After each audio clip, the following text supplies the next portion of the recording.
What's up, fam? I can't believe we're back again for another episode of Let's Unpack That Beat. You know, it's been a little bit since I made one of these. The truth is, I hate making these videos. However, I do believe that it checks a different box. There are a bazillion beat makers on the internet. AI can make a beat in a couple minutes. So the purpose of these videos is to show you a different side of beat making, go and dive into my old beats, and along the way, kind of see how much better I've gotten. I've said this before, but I have been a musician for a long time. I've been writing songs for over 25 years. And when you've been doing this for so long, you start to believe that you can do things at a professional level. And really, until you get in there and start trying to make professional beats, you don't know.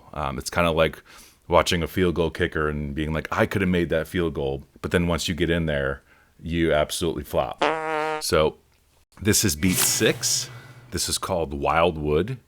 This is in E minor. It's also in 4/4, and the tempo is 163 beats per minute. I do remember this being the first beat where I was trying to make a lo-fi beat. And it's funny, this is another thing that I was like, I can make a lo-fi beat. And after making a couple, I realized that they're called lo-fi beats because you're supposed to have a low-pass filter on most of the instruments. This one, I don't have a low-pass filter on, so it sounds not quite lo-fi, but it's got the same vibe. So when I started and I knew this was going to be a lo-fi beat, I programmed a really simple kick snare hat pattern that basically every lo-fi beat is this.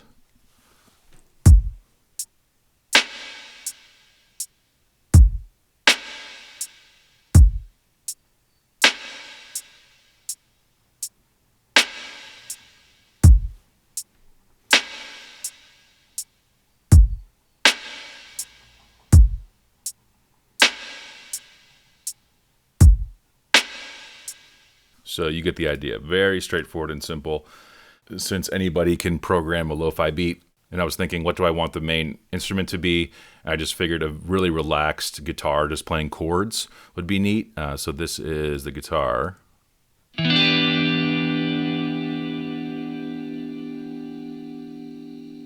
big ring out again.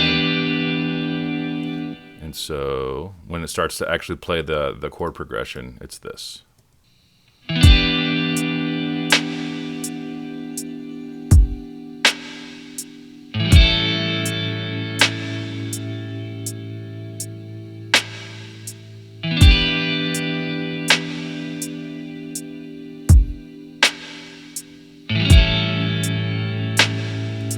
Very Pink Floyd. Standard, clean sound. I have obviously an amp sim on it, and then some reverb. I rarely ever show kind of the plugins that I use, which is kind of whack. But here's the reverb. Got almost an 8.5 second reverb tail on it. Lots of decay, and then it does go to a different chord progression here. Let's see. Yep.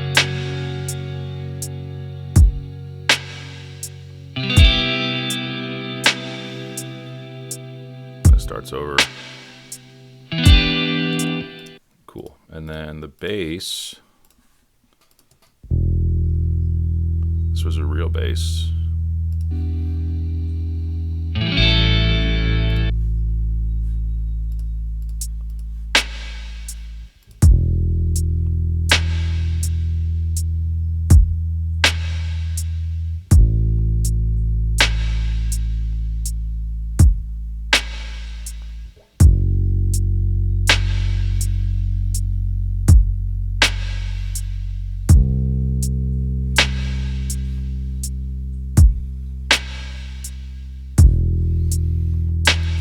Cool. Really straightforward, just root notes.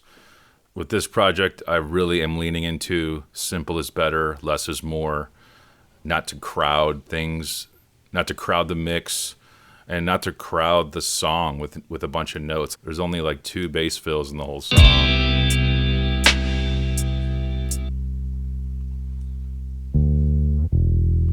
Yeah. It happens again here. I think one of my favorite things about lo-fi is it's not trying very hard. It's really meant to be in the back, kind of a mood setter, And so once I had the bass, guitar, and drums, then it comes down to like decorating it with some ear candy. This pad goes left and right the whole time.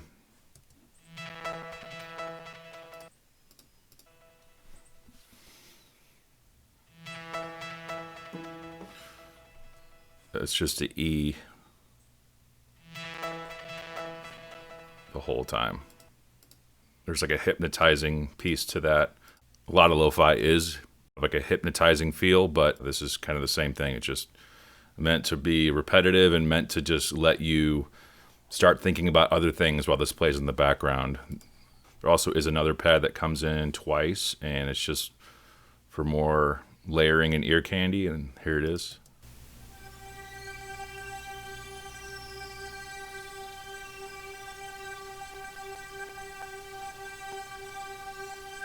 Really uneventful, but with everything, here it is.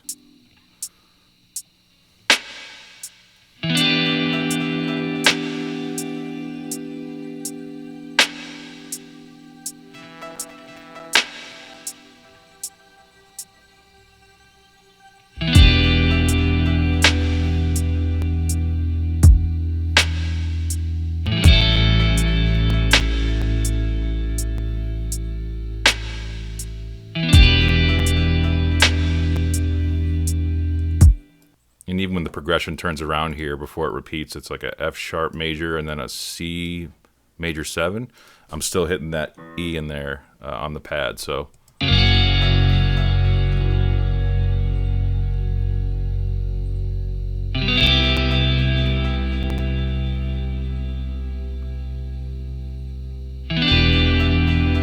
that E pad only really clashes with the F sharp major right here, but I think it adds some cool tension for the turnaround.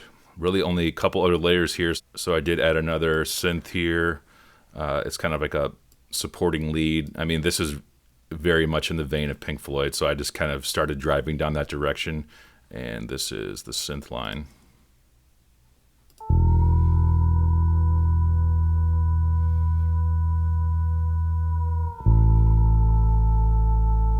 Oh yeah.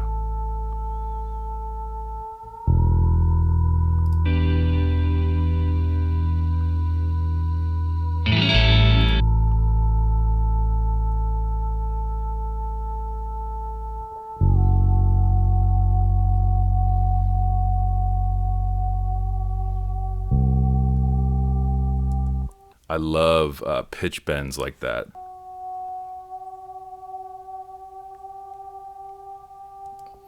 They're uncomfortable in the best way. Just kind of like I'm sliding to this next note and I'm taking you with me.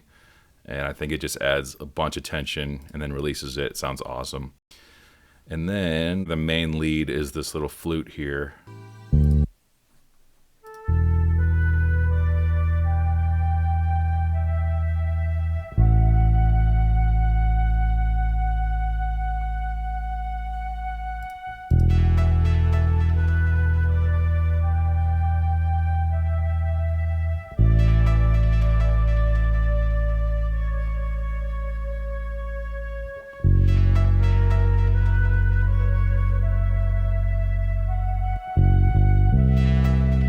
Another bass fill.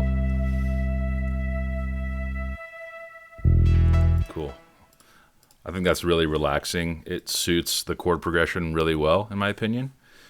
And that's kind of the back half lead of the song.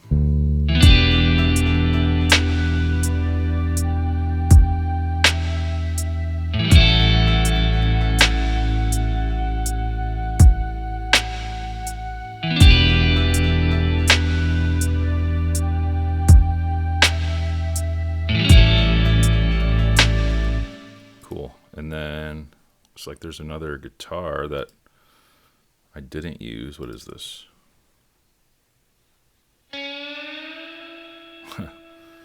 So slide guitar part.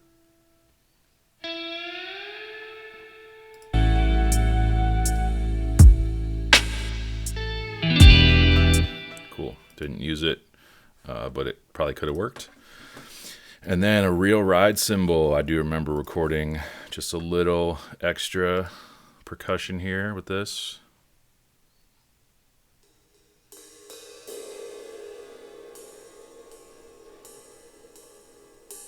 just to add to the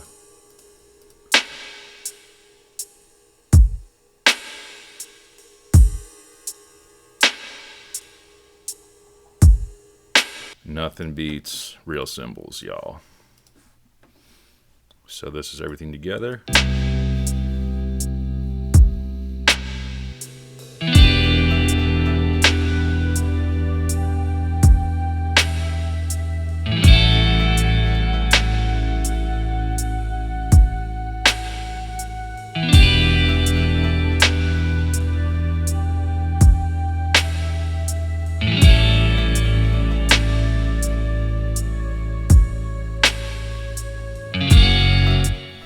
Cool. And that's it. 1, 2, 3, 4, 5, 6, 7, 8, 9, 10. Just 10 tracks here. Super simple. This is kind of reminding me to make my t-shirt that I want to make of DK Beats. Simple, average, honest. I mean, that's what all this is. Just like, I'm not trying to impress a bunch of people.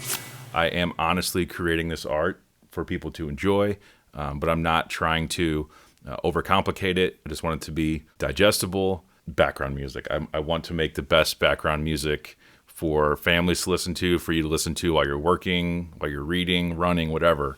And hopefully you enjoy it. I'll play some to carry us out here, but I appreciate you tuning in very much. This is beat 6 that I'm unpacking. I'm writing beat 92 right now. So I got a lot of material out there for you to listen to.